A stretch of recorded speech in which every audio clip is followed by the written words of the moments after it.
vamos dizer assim, uma mexida, né, nesse mercado nosso, porque eu vejo vocês se posicionando de uma forma mais intensa, né, não só nas redes sociais, mas nas próprias ações propriamente ditas, né, como com participação de eventos, né, participação de envolvimento com as administradoras.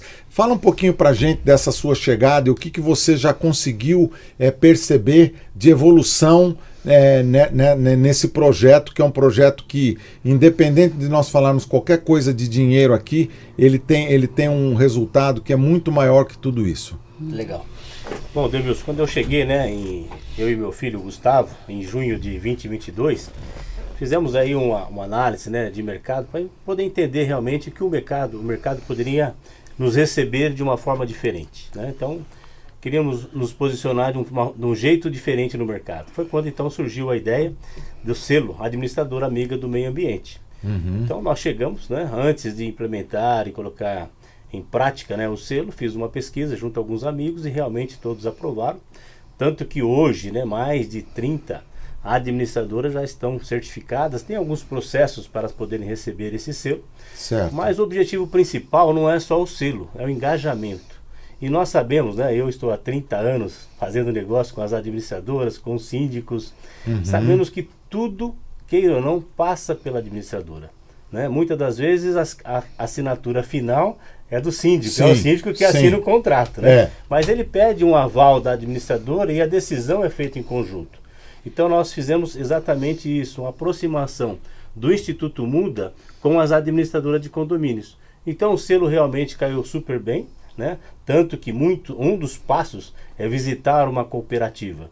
E realmente as administradoras vão até uma cooperativa para ver em loco como que funciona a operação, a separação dos resíduos. E depois que ela vai para uma cooperativa e ali ela vê como funciona, ela fala, poxa, eu preciso me envolver. Porque como a Roseli comentou, o impacto nosso não é só ambiental, né? Nós também temos um impacto social. Então quando você está numa cooperativa ali, ouvindo, escutando o que um cooperado fala para você, daquilo que ele passava na rua, e hoje ele está dentro de uma cooperativa recebendo uma condição melhor, uma certeza de uma retirada, não correndo risco de vida, mais qualidade, ele acaba engajando. Então, um dos passos para receber o selo Administrador Amigo do Meio Ambiente é exatamente a visita numa cooperativa. Então, o nosso impacto não é só ambiental e sim social. Que legal, a gente vai se aprofundar um pouco nisso, né, para ver como é que é todo esse processo a partir do momento que a gente vê aqueles caminhõezinhos do Instituto Muda, por sinal, muito bem identificados, todos organizados, né, às vezes a gente vê vários juntos, né, é muito bacana ver todo aquele processo. Mas eu queria fazer um desafio para você, Caetano, e para o Instituto Muda.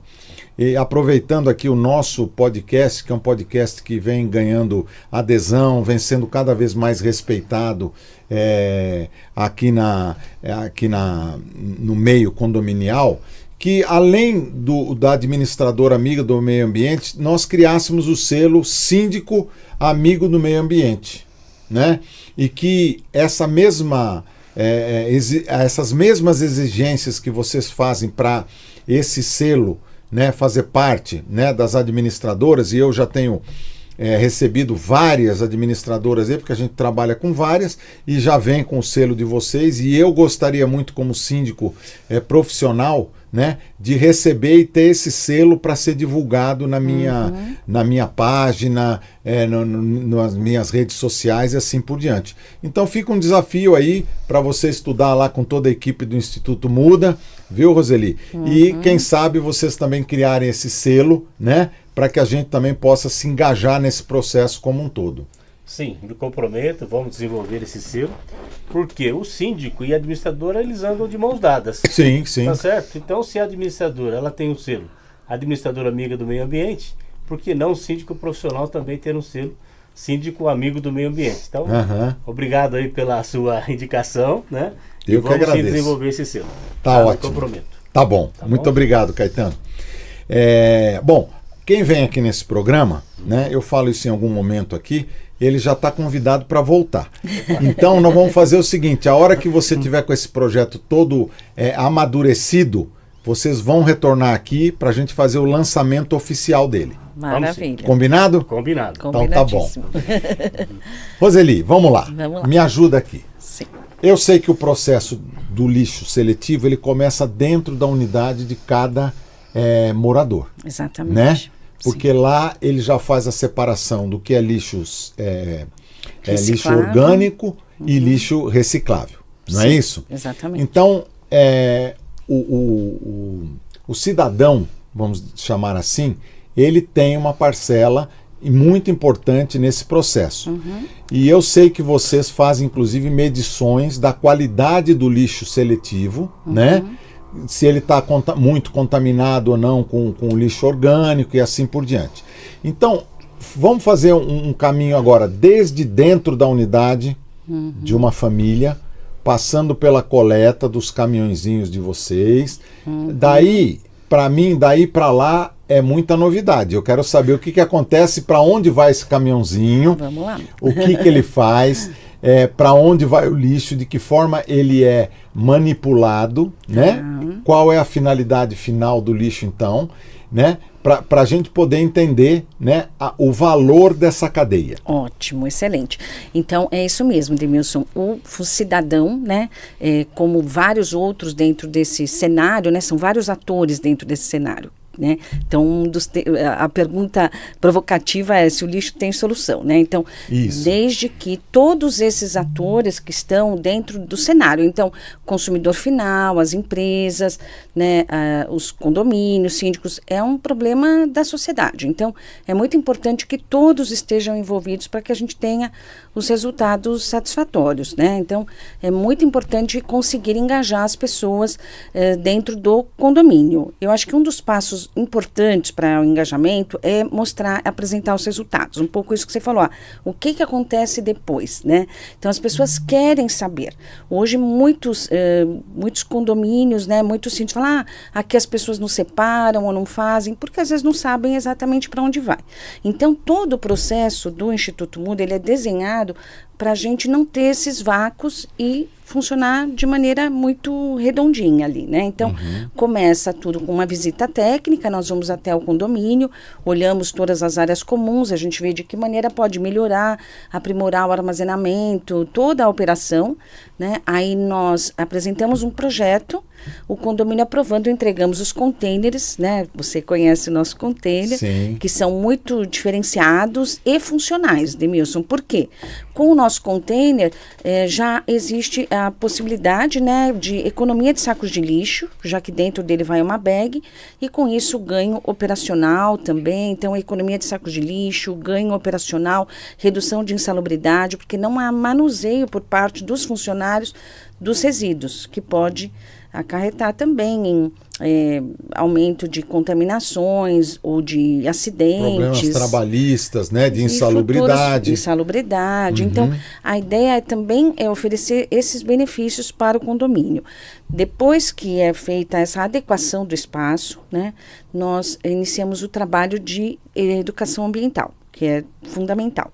Então, primeiro com funcionários, vamos explicar toda a parte mais operacional, dia da coleta, enfim. Depois com os moradores, explicando, porque também existe muita dúvida, né? É importante, nós levamos a informação que coletamos das cooperativas. Então, é certinho, assim, né? A gente sabe o que é importante a cooperativa receber, o que para elas não é importante. Então, é essa informação que nós repassamos. Fazemos um treinamento também, Demilson, que é fundamental com as funcionárias domésticas, diaristas. Verdade. Muitas vezes, né, são elas que fazem esse descarte, manuseio nas unidades, então é importante também inseri-las no projeto, né? A gente tem feedbacks ótimos nos treinamentos com as funcionárias domésticas, se sentem prestigiadas, né, também. E estamos também fazendo um treinamento com crianças, que são os nossos grandes aliados ali. Muito interessante. Exatamente. As crianças já estão no DNA, né, aprendem na escola, então eles querem fazer no condomínio. E acaba virando uma coisa lúdica. A ideia é essa, né, que seja um espaço agradável, convidativo, que as pessoas enxerguem ali um propósito importante, né? Então, a gente entra no condomínio com a intenção de dar um novo significado para o resíduo, né? A pessoa deixa de ver aquilo como lixo, como descarte, como coisa ruim, e passa a ver como algo que que pode beneficiar outras pessoas e que é matéria-prima. É matéria-prima e que pode beneficiar muitas pessoas. Então, precisamos olhar para isso, né? Ao invés de extrairmos, né, tão regularmente da terra recursos, usar o que nós já temos disponível. Está circulando por aí, né? Isso é incrível, é muito importante saber disso. Então, uma coleta seletiva, eficiente, ela atua em várias frentes, né? Primeiro, essa questão de transformar aquilo que suposto seria lixo em matéria-prima, né? 2, a questão social, que é gerar renda e emprego para muitas famílias, né? 3... Antes de você falar do 3, nessa corrente toda aí desse processo, quantas pessoas tem envolvidas? Então, hoje, no Instituto Muda, nós estamos operando com 12 caminhões, né? Então, você vê, cada caminhão são 3 pessoas, um motorista e 2 ajudantes, que são as pessoas que vão fazer a coleta nos condomínios. E no escritório nós temos umas 50 pessoas, temos acho que uns 90 funcionários hoje no Instituto Muda. Então, são empregos, digamos, diretos. Né? E depois nós temos os empregos indiretos, que nas cooperativas, hoje temos cerca de 20 cooperativas parceiras que recebem. Então, continuando ali só o trajeto, tudo que é coletado no condomínio é doado para cooperativas. Então, depois que a gente faz esse treinamento, e aí sim iniciamos a coleta, então vai um motorista, 2 ajudantes, coletamos os resíduos dentro dos condomínios, né? Então, também não existe essa problemática de colocar o resíduo para fora e aí ter ação de catadores informais. A gente tem visto muito isso, sabe, Edmilson? Sim. E, obviamente, não é nenhum julgamento, né? As pessoas estão fazendo a sobrevivência, mas a ideia é também profissionalizar o setor, né? Tirar as pessoas da informalidade, fomentar o trabalho dentro de cooperativas. E o Instituto Muda mostra que é possível. Então, hoje estamos com 700 condomínios, né, operando, que funciona. Quer dizer, a gente já tem uma metodologia consolidada, né? Eu acho que isso é muito importante. Agora, é um número já significativo, emblemático, 700, mas corresponde a 0,5%, né? Se a gente for avaliar mais ou menos dos condomínios de São Paulo. Então, há muito por fazer, né? Então, mas estamos aí, estamos rompendo ainda tudo isso que você falou, Demilson, do quanto ainda as pessoas falam, mas o que né? Desconstruir essa lenda urbana de que o resíduo é fonte de renda para o condomínio. Não é fonte de renda para o condomínio, pelo contrário, né? Você tem que ter um trabalho profissional. O Instituto Muda é um prestador de serviço como tantos outros, né? Que ajudam toda a operação interna. Como? Com organização, com economia, com propósito, enfim, tudo isso que a gente já falou. Professores de musculação, eles são líderes. Eles são os famosos fofoqueiros, que sabem da vida de todo mundo. Então, você tem que saber escolher a dedo um professor de musculação, porque ele pode ser um braço direito de toda a empresa. Porque ele vai ouvir tudo, ele vai colher todas as informações, vai ajudar os outros professores, e ele vai saber orientar todos os alunos a frequentar as aulas que eles devem frequentar. Não só frequentar para estar cheia. Chegar e ver que você está com algum problema, exemplo de coluna, vai fazer uma aula de RPG, vai fazer uma aula de yoga, tô vendo que o empresário tá com a cabeça, vai fazer uma aula de meditação pra você dar uma acalmada, tô vendo que seu filho é tímido, vai fazer uma aula de teatro para seu filho se soltar um pouco mais. Então, ele orientar. Então, isso que eu passo para os meus professores a gente fala transformar vidas. Da aula, um aplicativo dá. Você tá dentro de uma casa, é uma missão. Hoje, você ter tantas pessoas de frente com você, é uma missão você orientar aquela família. Você tem que saber quem é a família inteira. Eu falo, não adianta você dar aula pro marido sem saber quem é a esposa e quem é os filhos. Certo. Dar aula pra criança e não saber quem é os pais, né? Sim. Agora, Luciano, quais são, assim, as atividades que são mais procuradas? Procuradas, assim, o ponto... Assim, os condomínios, eles não procuram atividade, eles procuram assessoria, eles deixam livre para nós. Mas vamos dizer assim, uma grade mais padrão. Musculação, que eu falo que é a mãe de todas as modalidades, que todo mundo tem que fazer.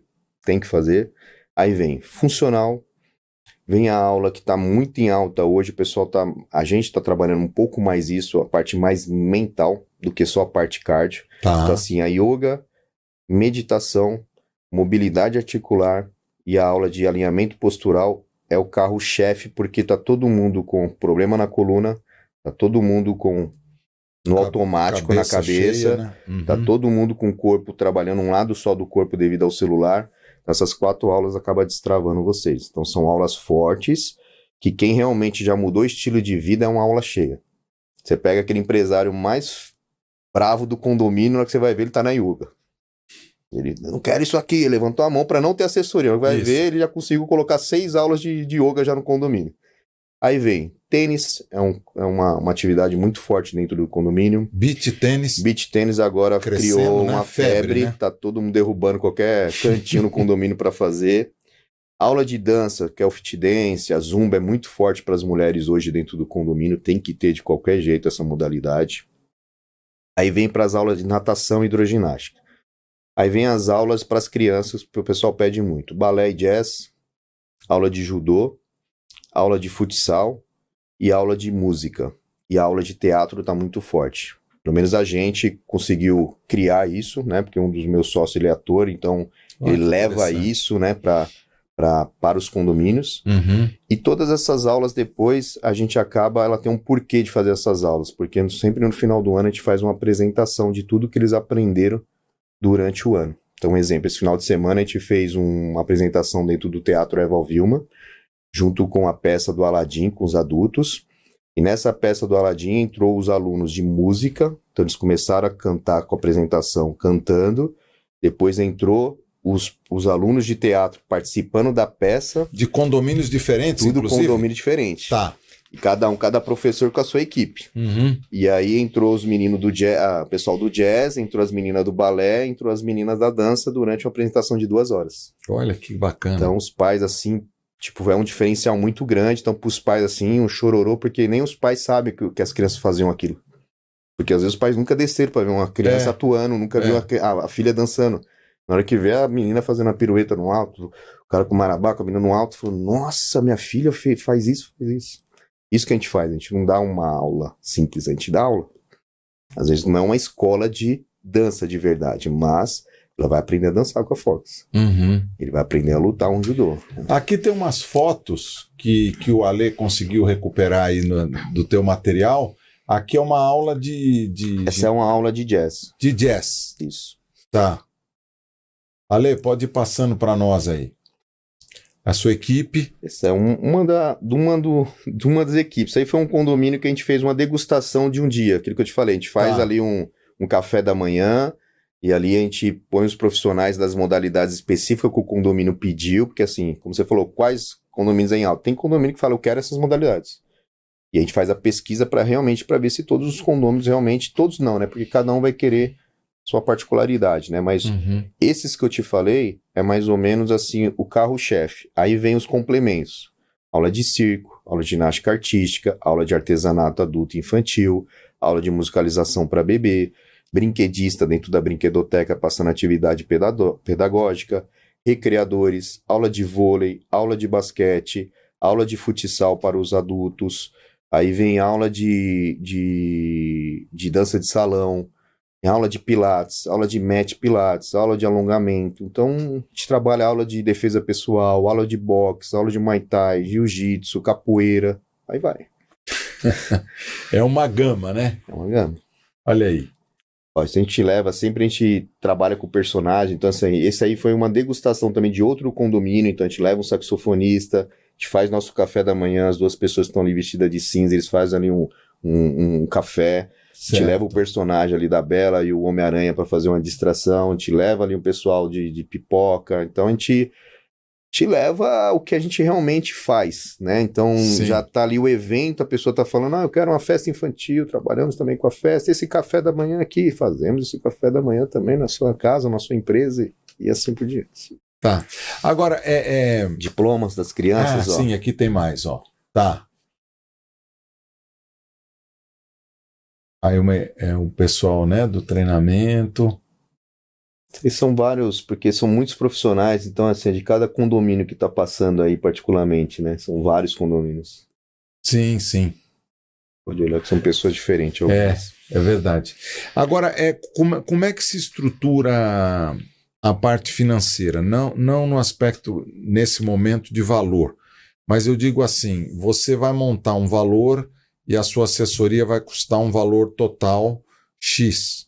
Esse valor é rateado por todas as unidades do condomínio? Sim, assim, a maioria dos condomínios, eles já descontam do boleto, né? Às vezes não vem ali explicado por boleto, mas eles colocam ali já um valor, né, para todos os condôminos. Teve poucos condomínios que ele tira do fundo de reserva, mas querendo ou não, o fundo de reserva também vem dos moradores, né? Então, quando eu faço uma proposta, um exemplo, eu faço uma proposta lá e coloco R$22.000, um exemplo.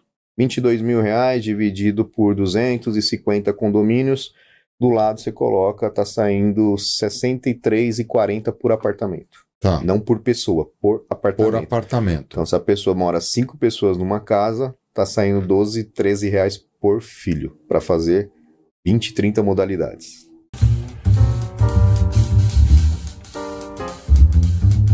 E acho importante essa visão de quem está de fora, e eu falo que o pai acaba ficando de fora porque ele tira a mãe e o bebê dessa bolha, né? Apesar de a gente ser uma família, mas a gente entra nessa bolha com o bebê e acha que a criança é só nossa, né? Então, o meu esposo já vinha com essa visão de que quando alguém pegava ele no colo, ele desviava o olhar, ele não interagia. E ele já vinha pesquisando sobre essas questões e chegou até o autismo. Então, com 1 ano, eu coloquei na escolinha. Com 1 ano e 3 meses, a diretora do colégio entrou em contato com a gente. Então, foi bem rápido. E essa diretora que falou, que de forma bem delicada, né, que o Guilherme, quando chamava pelo nome, ele não atendia. Naquela idade, ele já deveria atender. Tinha alguns comportamentos já diferentes, né? E ela foi bem sutil e só direcionou para um neurologista. Para uma avaliação, né? Para uma avaliação. E eu fui para o médico preparada. E quem verifica isso é o neuro? Então, quando a gente fala a respeito de crianças, o melhor profissional é o neuropediatra. Quando a gente fala a respeito de adultos, o melhor profissional é o psiquiatra. Na realidade, tanto o neurologista quanto o pediatra são os especialistas no diagnóstico, mas para crianças a gente recomenda mais o neuropediatra, para adultos mais o psiquiatra, que são os profissionais que deveriam ter uma visão mais clara a respeito do diagnóstico. Porque quando a gente fala do autismo nível 3, o que era conhecido antes como autismo severo, aquele da pessoa que se balança, que não olha no olho, que fica no canto da sala, que não é alfabetizado, que não consegue fazer amigos, sabe? Essas características mais latentes, né? Qualquer um consegue diagnosticar. Quando a gente está falando de uma criança ou mesmo de um adulto com autismo nível 1, que antes era chamado de autismo leve, aqueles que têm o cognitivo... Né? É sutil. E aí a gente precisa de um profissional muito bem qualificado para que possa perceber essas sutilezas e identificar dentro do espectro. Vou te dar um exemplo. Eu recebi uma mãe, até contei para a Fernanda quando a gente esteve conversando, uma mãe que me procurou no final do ano passado.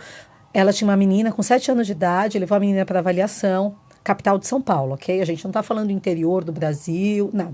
São Paulo, a capital de informações do Brasil. Exato. E ela levou a menina para avaliar e um neuropediatra, com todo carinho aos clínicos gerais, mas não era um clínico geral, era um especialista na área, falou para ela: mãe, a sua filha não é autista porque ela sabe ler e escrever.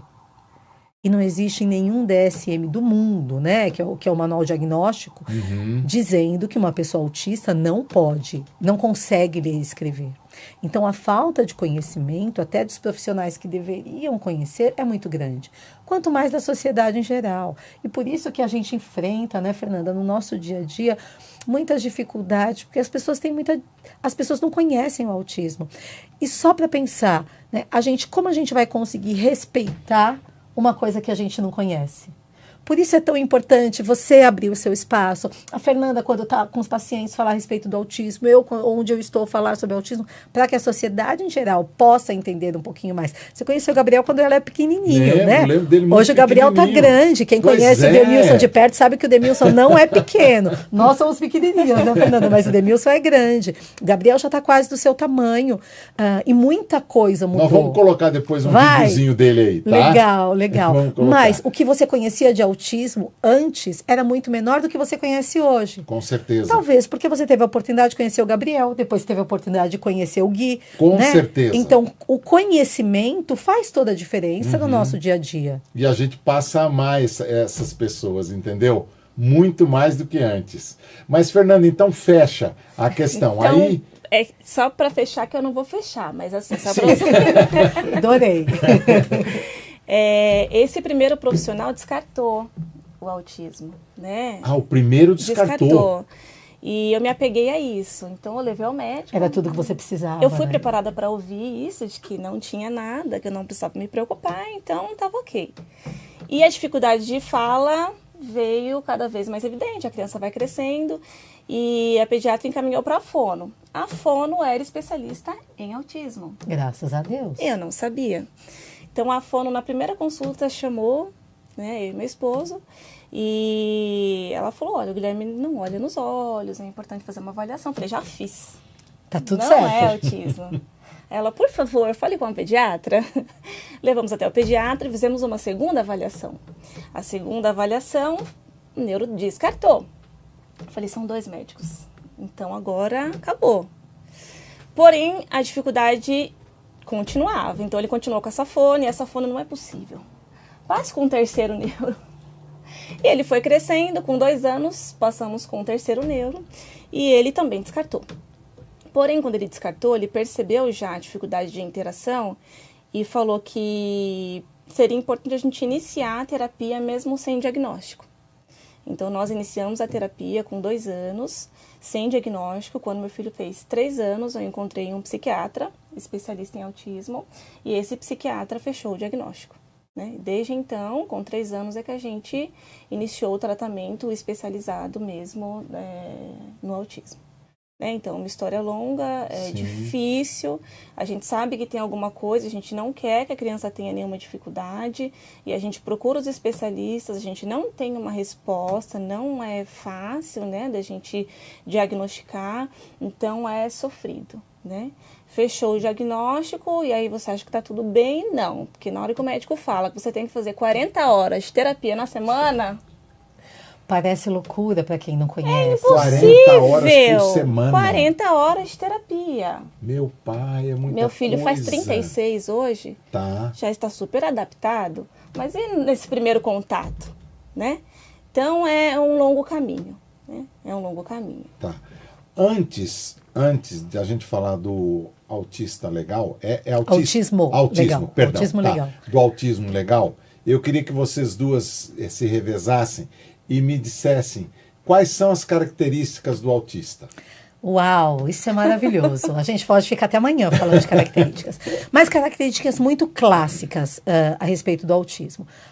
A maioria das pessoas com autismo se incomoda com sons que não necessariamente está ligado à altura do som, mas na maioria das vezes à frequência. Então, quando uma criança coloca a mãozinha no ouvido, é um grande indício que ali tem um autista. Você? Primeira característica do meu filho.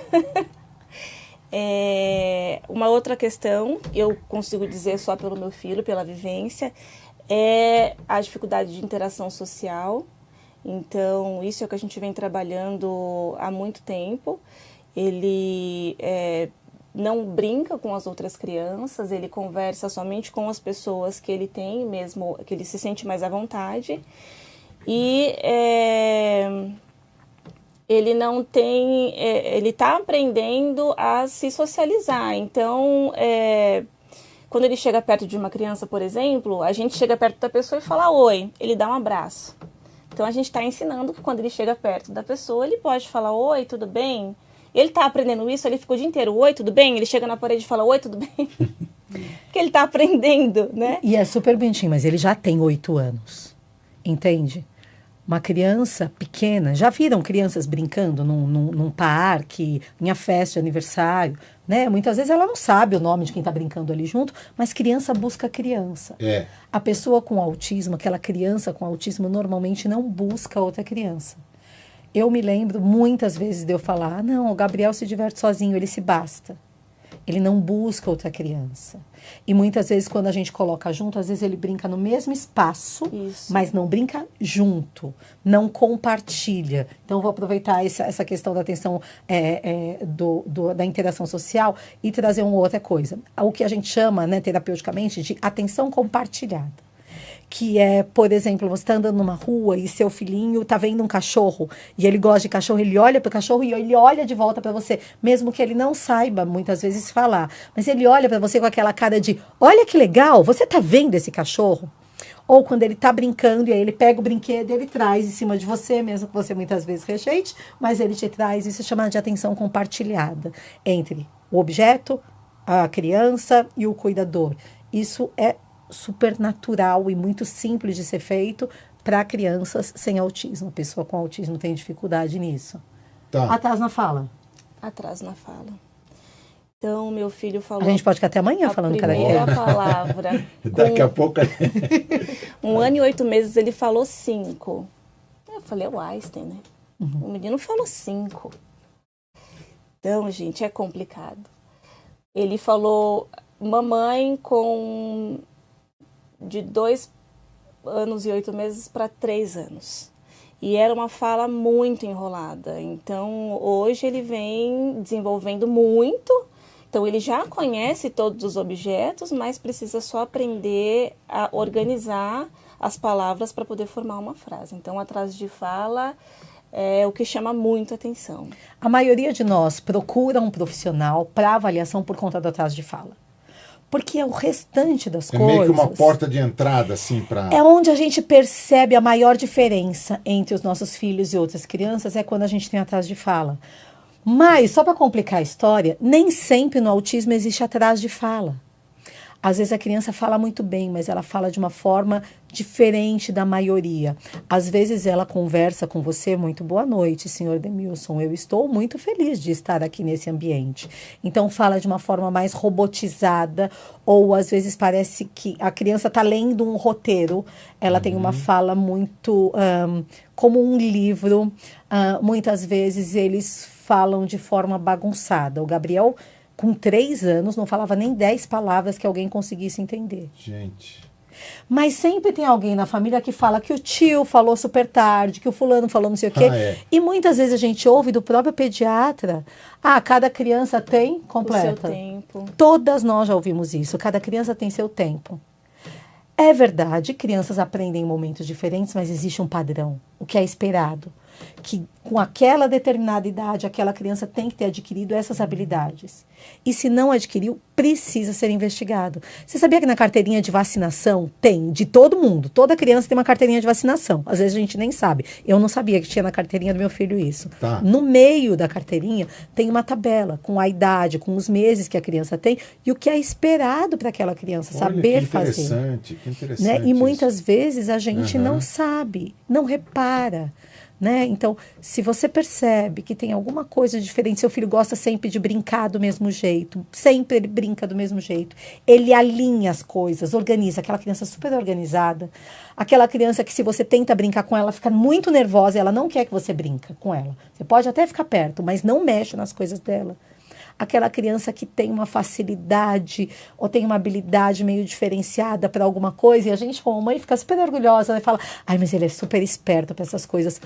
Pode ser indício, não é que toda criança esperta é autista, não é isso, mas todas essas características juntas podem trazer muitas respostas. E hoje em dia a gente percebe características que a gente chama de características autísticas em que é amiguinho da escola, amiguinho do prédio, na igreja, você tá num shopping, você cutuca o marido, você fala, aquele é dos nossos. Eu sou dessas, eu cutuco e falo, ali, tem um ali do nosso time. Deixa eu colocar 2 pontos também que eu queria que vocês abordassem aí dentro das características. A questão do espaço, do local onde ele está, se ele é meio tipo gato. Eu sei que a Carla teve ou tem gato ainda, já tive. Né? Já teve, e o gato gosta de ficar em casa, não quer sair de casa nunca. Se o autista ele é muito ligado àquele espaço, se você leva para outro espaço, ele tem resistência. E a questão da ligação dele com a alimentação, como é que ele lida com isso? Puxa, é muito interessante. Posso começar? Começa você, eu complemento. Então, assim, o meu filho não tem seletividade alimentar. A gente chama de seletividade alimentar, Legal, essa dificuldade com relação a alimentos. Tá. Então, assim, ele mesmo não conhecendo o alimento, se eu fizer uma negociação, ele aceita experimentar. Legal. E ele está aprendendo a fazer receitas, então ele gosta, isso com a ajuda da terapia, de mexer com a massa, isso desenvolve bastante a parte sensorial. Então, essa questão alimentar, ele não tem dificuldade. Eu achava que ele também não tinha dificuldade com questão a espaço, a ficar sempre no mesmo local. Então, tem criança, né, tem pessoas autistas que se você muda um móvel de lugar, ela se incomoda. O meu filho não se incomoda, mas ele se incomoda com outras coisas. Então, ele cria um roteiro de uma situação na cabeça dele, e se ele chega num lugar e não acontece da forma como ele esperava, é questão da previsibilidade, né? Que a gente precisa avisar o que vai acontecer, porque eles não gostam de surpresa. Então, se ele chega em um lugar, ele esperava uma situação e acontece outra situação, aí ele acaba se desorganizando e pode gerar uma crise. Fica nervoso. Fica nervoso. Então, em casa, por exemplo, para a gente sair, ele tem que ser o primeiro a acender a luz do sensor. E ele tem que ser o primeiro a chamar o elevador. Porém, eu moro em um condomínio. Então, pode ser que na hora que a gente saia, o outro vizinho saia junto. Isso. E nem sempre eu tenho tempo de lembrar, olha, filho, pode ser que saia o vizinho junto, que acenda a luz primeiro que você. Então, isso já pode gerar uma crise. Então, se a gente saiu, a luz já estiver acesa, a gente tem um problema. Já é um problema. Se o vizinho apertar o botão do elevador primeiro, nós temos um outro problema. E assim o nosso dia a dia. Então, a gente vai contornando e ele já é bem flexível com relação a caminho. Legal. Eu posso fazer caminho diferente, mas eu preciso avisar, né, que o caminho é diferente, mas ele já aceita. Então, tudo isso a gente consegue trabalhar. Pode falar, cara. É muito interessante isso, assim, né? Porque isso é uma maioria esmagadora das pessoas autistas, elas têm essa rigidez cognitiva, essa rigidez comportamental. Então, hoje, por exemplo, quando você acordou, você tinha a sua agenda do dia. Eu vou fazer isso, vou visitar o tal condomínio, eu tenho uma reunião com fulano, depois eu vou lá, gravo podcast com as meninas, depois combinei de passar num supermercado, comprar algumas coisinhas para casa, você planeja esse seu dia. Mas vamos imaginar que aconteceu algum BO em um condomínio que você cuida e você precisou correr para lá para resolver algum problema e você ligou para o seu outro cliente e falou, olha, a reunião de hoje a gente consegue passar para amanhã porque eu vou ter que sair daqui e tudo. Se esse seu cliente, por exemplo, for uma pessoa autista, talvez você tenha grandes problemas com ele. Porque ele vai falar, não, a gente combinou hoje às 15h. O que aconteceu no outro condomínio não é comigo. Você agendou comigo, eu estou aqui à sua disposição. Então, não dá para a gente remarcar. Entende, Demilson, que muitas vezes um adulto autista pode ser considerado uma pessoa intolerante, uma pessoa sem educação, por conta dessa rigidez mental. Você faz o roteiro do seu dia e qualquer coisa que saia desse roteiro é muito difícil. Isso é trabalhado em terapia, onde a gente vai quebrando, né, de forma controlada, a gente vai quebrando regras pré-estabelecidas na mente. Há pouco tempo atrás eu conversei com o Gabriel, porque o Gabriel hoje em dia tem pouca dificuldade em relação a isso. Eu falei para ele, filho, quando você era pequenininho você ficava muito bravo. Hoje em dia ele conversa, então a gente consegue entender muita coisa. Ótimo. Ele explica o que passa pela cabeça dele. Ele tudo. tem 12 anos. Está com 12 anos 12 já. Anos, tá. E eu perguntei isso para ele, eu falei, antes você ficava bravo quando acontecia alguma coisa diferente, agora você não fica mais bravo. Como que funciona isso na sua cabeça? Ele falou, mãe, antes a gente tinha o que a gente chama, né, do quadro de rotina, né? Primeiro a gente faz isso, depois tá. Ele falou, mãe, eu tenho o quadro de rotina na minha cabeça, aqui. Então eu tenho a lista do que eu vou fazer. Se você fala que vai precisar ir no mercado antes e depois a gente vai para casa da vovó, eu pego o mercado, eu tiro daqui e passo para baixo e a casa da vovó eu passo para cima. Ai, gente, é então ele reorganiza isso e beleza. Okay. Agora tá dentro dos planos. Eu só precisei remanejar, que é o que a gente faz na nossa mente neurotípica, é assim que a gente chama, né? As pessoas que não têm esse transtorno do desenvolvimento, a gente faz isso na nossa mente. As pessoas com autismo têm muita dificuldade. Por isso que muitas vezes elas brincam sempre do mesmo jeito. Elas comem as mesmas comidas. Normalmente essa seletividade alimentar está ligada a questões sensoriais, dos sentidos. Então, eu só como comida se ela for pastosa. Tem outras pessoas que só comem comida se for crocante. outros que só... E não é uma questão de gostar, é uma questão de não conseguir comer o alimento se ele não for daquele jeito. Tem pessoas que só comem com determinado tipo de prato. Então, se eu oferecer a mesma comida num outro prato, ela não aceita. Pessoas que só comem se tiver a comida separada. O Gabriel até hoje, ele come separado. O arroz, o feijão, ele já está aceitando arroz e feijão junto. Mas ele come a carne separada, ele come a salada separada. E a gente já tentou falar para ele, filho, mistura um com o outro, fica muito bom. Ele falou, não, senão vai misturar sabor. Na mente dele não faz sentido misturar o sabor. Entende? Isso pode ser uma coisa muito simples, mas pode ser um problema. Vamos imaginar uma criança na escola que oferece alimento para as crianças. E na hora do almoço eles dão macarrão para todo mundo. Quase toda criança gosta de macarrão. É verdade. Mas aquela criança não come nada que seja molhado. Aquela criança com autismo que tem seletividade alimentar, ela não come nada molhado. Não adianta eu forçar aquela criança. Ela pode vomitar, ela pode ficar nervosa, ela pode entrar em crise, ela pode ter grandes problemas porque ela é incapaz de comer um alimento que seja molhado.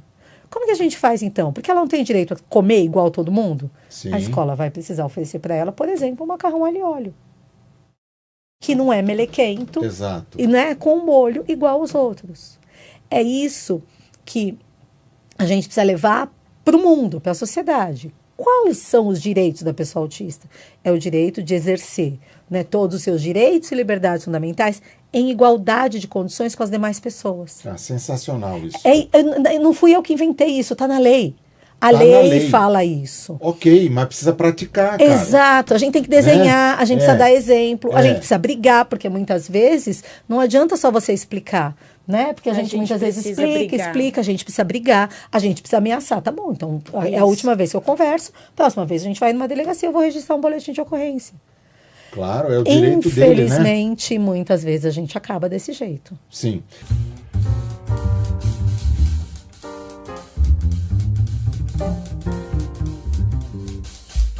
É triste o que eu vou falar, porque é tão simples fazer a gestão disso.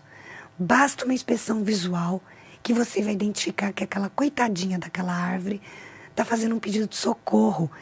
Precisa pôr cupimicida naquela região. E como vocês sabem que cupins são insetos sociais, toda aquela história toda, não é que está só no pé daquela árvore. Ela está no bairro todo. Então você precisa fazer um trabalho sistêmico, tratar a colônia de cupins para você tentar limpar toda aquela área. Se você trata, a árvore não cai. Então, quais são os fatores? Por que a árvore cai? Porque tem praga de solo, porque aí o que acontece? Ela perde a ancoragem, desequilibra a copa, porque também não vou citar nome das concessionárias, mas elas vêm com aquela poda. Isso. Esse é um ponto que eu vou te falar. Ela desequilibra completamente a árvore, né? Exato. Você imagina que ela já está com o pé machucado, ela está apoiada num pé só. Aí, aquele pé está deixando esse pedaço aqui dela e todo vivo. Você vai lá e tira justo aquilo, porque está pegando na fiação. A coitada da árvore fica pesada para um lado e que não tem apoio, porque a raiz, por exemplo, morreu daquele lado, puf, ela cai em cima dos veículos. E tomara que não é em cima de uma pessoa, né? Às vezes até de pessoas. Pois é, gravíssimo. Né? Mas eu te pergunto, Lígia, tudo bem, a árvore está dentro da área do terreno, do condomínio, ela é total responsabilidade do condomínio, certo? Agora, ela está do lado de fora. Existem ações que o condomínio pode tomar, correto? Mas tem outras que ele depende do poder público, que é muito lento para nos atender. Como é que você considera esse cuidado? Então, eu acho assim, realmente o poder público, a gente tem que parar um pouco essa tendência de empurrar tudo para eles. Minha sugestão. Eu falo que o ótimo é inimigo do bom. A nossa sociedade está aprendendo a fazer esse tipo de gestão. E os governantes também. Não é verdade? Sim. Quando a gente era pequenininho, a gente andava sem cinto de segurança. É verdade. Né? Lá no chiqueirinho do Fusca. Hoje, nossa, se a gente fizer isso, a gente é preso. Sim, sim. Então, não é que os nossos pais fossem pessoas irresponsáveis ou pessoas ruins. Eles não tinham conhecimento. Então, eu acho que o gestor público está aprendendo e a sociedade tem que colaborar, tem de existir essa parceria. Então, claro, a gente pode fazer pedido para a prefeitura, tem canal específico de denúncia, mas assim, o que normalmente a prefeitura vai fazer? Porque ela não faz a gestão da prevenção. Ela vai lá e vai cortar, vai tirar, porque ela está preocupada em fazer o quê? Em preservar você, em preservar o veículo, não em preservar aquela árvore que está pondo em risco. Então, a gente tem que dar um passo para trás e eu penso que não custa nada. Quem vai fazer o projeto da calçada somos nós. Agora eu falo como arquiteto urbanista. Puxa vida, gente. Tem o passeio legal, um projeto maravilhoso, a cartilha que a prefeitura prepara para as pessoas. Então, você tem que ter área para nós passarmos, mas tem uma área destinada ao verde. Porque precisa. Por que a gente tem... Ai, eu vou descer, vou pisar nisso aqui. Não tem gente que reclama? Nossa. Ô, Lígia, reclama do passarinho que canta. Ah, pois é. Então, o que acontece? Você fez uma calçada legal já para o teu empreendimento, com bloquete, piso permeável. Puxa, vai entrar água para aquela plantinha, ela vai ficar mais forte. E claro, gente, você acha que a prefeitura, de fato, desculpa, tem condição, com tanto problema social, com tantas coisas, violência pública, de tratar dessas árvores? A gente espera que sim. Mas trata, aí depois acontece o carnaval, o pessoal pisoteia tudo, né? Não? Exato. Então a gente é culpado. Então, custa nada a gente, como a gente faz a manutenção dos nossos jardins, põe um veneninho no pé daquela planta, colabora. Eu acho tão lindo. Existem bairros que as senhoras, mas a maior parte das vezes são senhoras, colocam as orquídeas. Isso. Fica lindíssimo. Verdade. Não é? Então, eu adoto as árvores da minha calçada. Né? Então, a gente cuida delas, mas, claro, elas não fazem parte do meu acervo.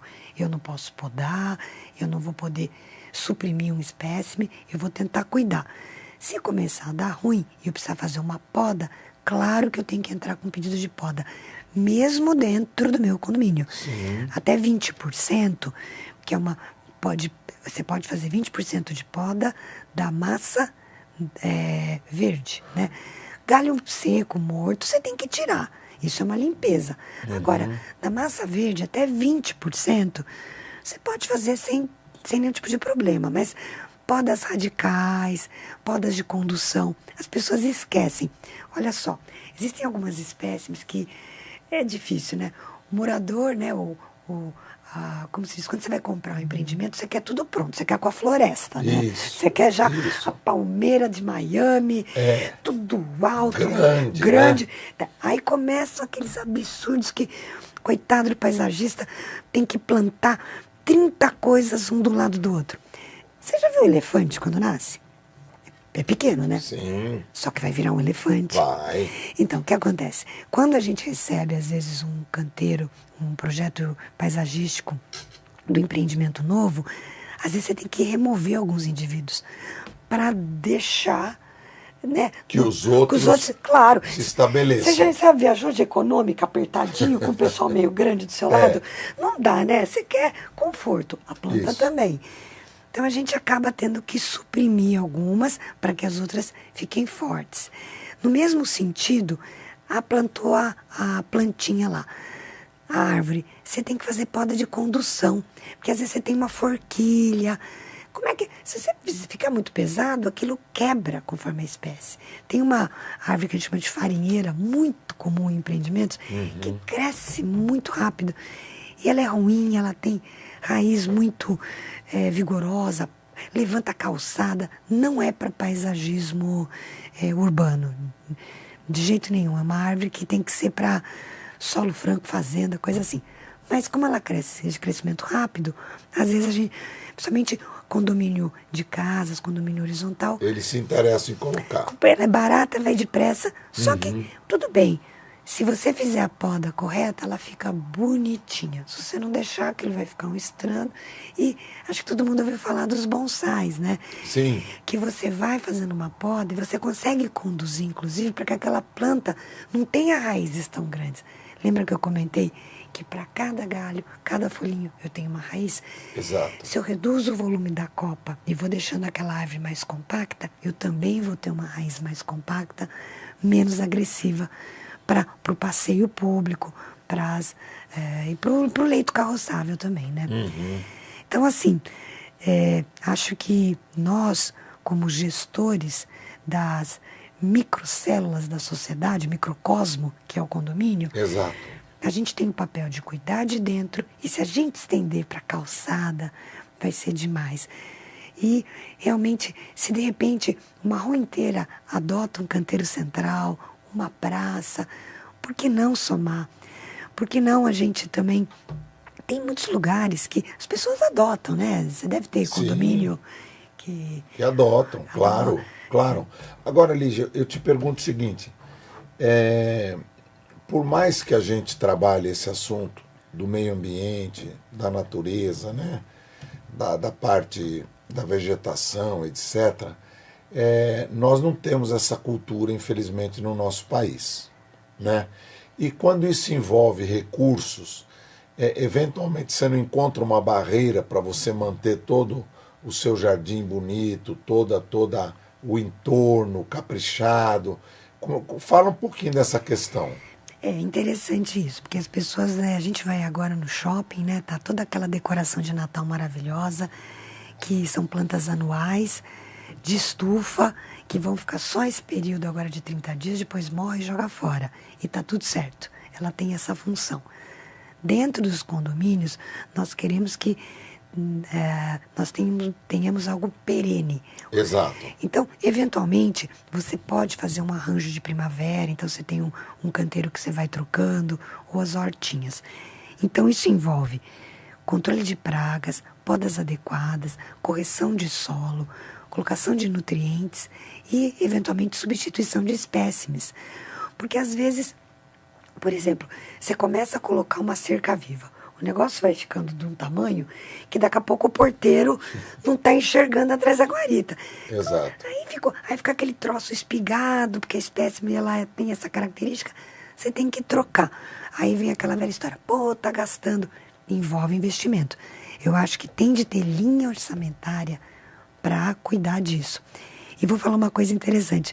A gente tem um condomínio bacana em Cotia, que eu gosto muito deles, pessoal muito bacana, a gente tem plano diretor de 2 anos para tudo. E olha, agora que a gente está chegando a fazer previsão para ter manejo da mata, porque nós temos uma mata. Não tem nada a ver com paisagismo, não tem nada a ver com cuidar do seu jardim de cada uma das casas. Riqueza, hein? É o manejo da mata, porque você sabe que existe uma sucessão de espécimes, você precisa tirar algumas espécimes, você precisa cuidar da mata, limpar, tem os bichinhos. Então, você tem que cuidar daquilo lá, meu amigo. E para quê? Para que aquilo dure. Porque se você não fizer esse cuidado, você também... Ela tem um ciclo. E a gente então, eventualmente, tem de contratar um biólogo, um engenheiro florestal, um engenheiro agrônomo, para fazer esse manejo da nossa minimata. Só que quantas pessoas têm verba na previsão orçamentária? E nem isso. Quando você comprou, você acha que quem projetou aquilo achou que você ia gastar com isso? Você já tem a ETE para tratar, né? Estação de tratamento. Você já tem que cuidar, às vezes, do poço, a iluminação, papapá. Você vai ter que cuidar da bendita da mata. Você deixa a mata lá. Passa a ser secundário, né? Passa a ser secundário. E uma outra coisa que eu acho que a gente, infelizmente, não investe, e a gente tem de investir, é no lixo, na reciclagem. Eu concordo com você. Porque você sabe, né, que, gente, vou confessar para vocês, é de mentira que a gente recicla aqui na cidade de São Paulo, que é a que mais recicla no país, apenas 10% do nosso lixo, né? Isso é muito pouco. É muito pouco. 40% do nosso lixo na cidade de São Paulo é descartado de forma errônea e só 10% é reciclado. Aí você fala, não, mas eu lavo, eu ponho tudo separadinho. Gente, infelizmente... o poder público não tem condição ainda, mistura tudo, vai lá para o aterro sanitário E aí a gente tem um problema social que é gerado, que você sabe, Sim. que são aquelas famílias que vivem de ficar mexendo naquilo lá, etc e tal. Então, assim, um papel muito importante.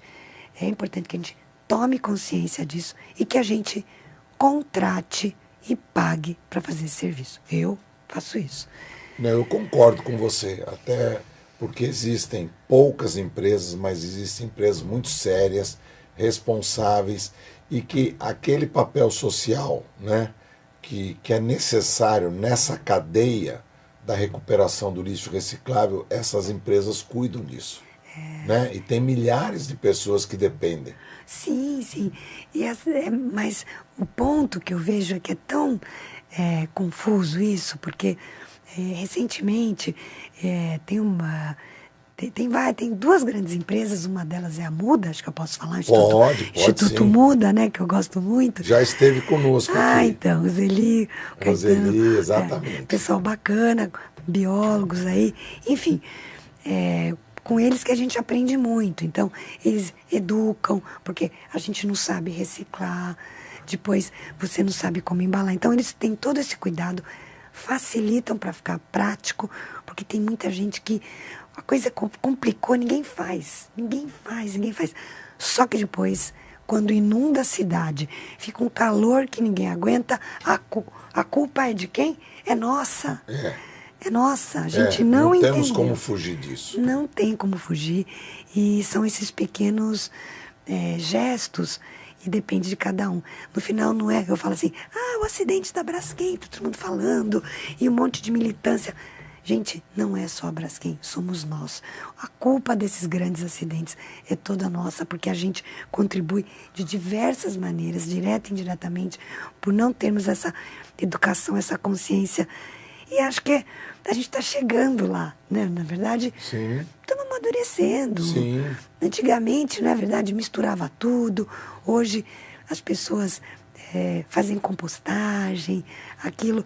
A gente tem condomínio que tem toda a cadeia. Não é simples, tá? Sim. Porque os funcionários não podem fazer isso. Não é para você pegar e falar, é o funcionário do condomínio que vai fazer isso. Geralmente tem que ser com gente que compra a causa e é voluntário.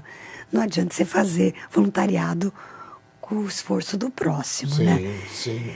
Então a gente depende um pouco dessas pessoas que têm essa vontade. E nem sobrecarregando a questão orçamentária do condomínio, né? Pois é. Porque todo mundo pode contribuir. Sim. Né? Existem pessoas muito qualificadas nos condomínios, né? Que cada um pode dar sua parcela nesta ou em aquela atividade, como as que nós estamos mencionando aqui. Exato, mas é que a gente tem uma cultura do super-herói, né? Que no caso é o síndico. Então é muito mais fácil você terceirizar tudo e achar que o síndico é a solução de todos os problemas. É o super-homem, né? É o super-homem, nós não somos. Nós não temos conhecimento de tudo, não temos braço e nem somos remunerados, porque senão ficaria uma profissão que seria impagável, Isso. Né? Não dá. Então a gente tem que segmentar. É engraçado isso que você falou, acho um ponto importante. Porque, na verdade, a gente não quer ter custos, mas a gente não entende que a gente faz parte de um grupo, de uma comunidade, e os nossos talentos, eles são necessários. Sim.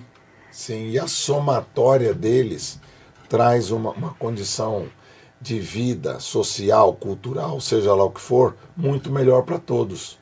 Sim, claro. Não é verdade, Lígia? Porque a gente vê exemplos em outras sociedades, né? Me veio à mente aqui agora os japoneses, né? Que eles vão num evento, vão no cinema, ou as crianças vão na escola, eles limpam os ambientes onde eles passaram. Exatamente. Né? Então, é uma coisa simples. Se cada um pegar o que ele sujou, não é muito, é pouca coisa, mas a somatória daquilo traz uma economia e traz uma condição de vida muito mais agradável para todos. Lindo isso que você falou. Você me lembrou uma coisa. Eu visitei a Tokyo Tower lá e estava olhando e tinha um senhor muito arrumadinho limpando o vidro. Eu não sei o que eu estava lá olhando, meio perdida. Aí ele me ajudou. Quando eu olhei, Ele era um professor da Universidade de Tóquio de física, aposentado. Olha. E ele me contou que ele tem orgulho dos monumentos da cidade dele, do país dele. E ele era um voluntariado, ele limpava vidro.